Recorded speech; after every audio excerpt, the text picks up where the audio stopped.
Monsieur Rousseau, suite au feuilleton de l'UMP, quelle leçon tirez-vous de cet imbroglio? Ah, je pense que, effectivement, c'est un vrai imbroglio. Je crois que le premier constat que l'on peut faire, c'est qu'il y a quand même une incapacité fonctionnelle, je pèse bien le mot, une incapacité fonctionnelle à organiser des élections transparentes. Alors, au-delà de toutes les commissions, de tous les appels à des recours, etc., on s'aperçoit bien qu'il y a eu un dysfonctionnement dans l'organisation de cette élection. Le système d'élection démocratique au sein de l'UMP n'est-il pas vacillant? On peut se le demander parce que c'est quand même une leçon de démocratie. Bon, on a assisté quand même à une leçon de démocratie. Même si on peut penser que la démocratie peut être, disons, quelque peu remise en cause, tout au moins l'élection démocratique. Mais enfin, à tout prendre, je préfère une élection comme ça où vraiment émergent deux courants, et on va y revenir, qu'une élection un petit peu, comme on l'a qualifiée à l'époque, à la Bokassa, hein, une élection impériale comme celle du Parti Socialiste, où Alain Désir est élu à 95% des voix. Après, il faut bien le dire, bien des tractations entre les barons de ce parti, et il semblerait que ce ne fut pas le cas quand même à l'élection que nous venons de vivre au sein de l'UMP. L'UMP ne devrait-il pas prendre conscience qu'il existe bien deux courants distincts? À l'évidence, je le pense, si, effectivement. On voit très bien qu'il y a quand même deux courants forts émergents.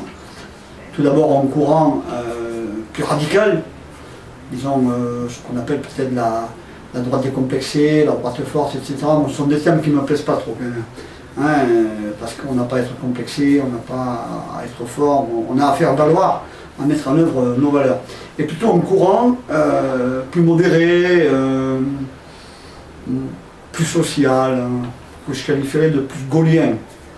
Donc ces deux courants, effectivement, semblent s'opposer, même à travers des égos des deux chefs de file, qui, pour le moins, peuvent apparaître surdimensionnés.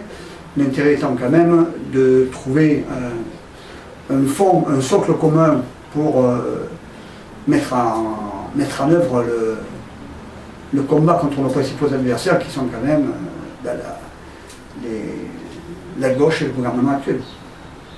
Comment espérer sortir de ce grand GBO? De quoi? Un grand GBO, c'est quoi? Un grand bordel organisé? Ah ouais, c'est pas mal ça, un grand bordel organisé. Je crois qu'il faut effectivement sortir de ce grand bordel organisé, permettez-moi l'expression, en faisant appel à quelqu'un qui peut, disons, jouer le rôle de médiateur entre les deux courants, remettre en place les bases d'un fonctionnement transparent, démocratique, pluriel, c'est vrai, mais validé par les uns et par les autres. Et je pense que les propositions qui ont été faites tout dernièrement vont dans ce sens.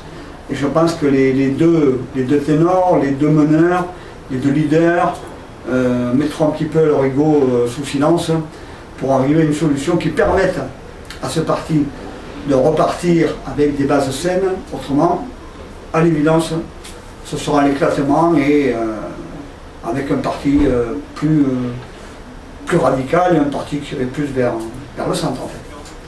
Voilà, je pense qu'il faut quand même positiver et avoir, disons, confiance en l'avenir, parce que bon, ce parti que l'on qualifie de plus grand parti français se doit pas de renaître de ses cendres, mais se doit de repartir sur de bonnes bases. Et encore une fois, moi je le dis, les égos doivent être mis sous silence dans l'intérêt général. Merci, monsieur Voilà un Rousseau. petit peu mon avis. Merci à vous. Merci bien.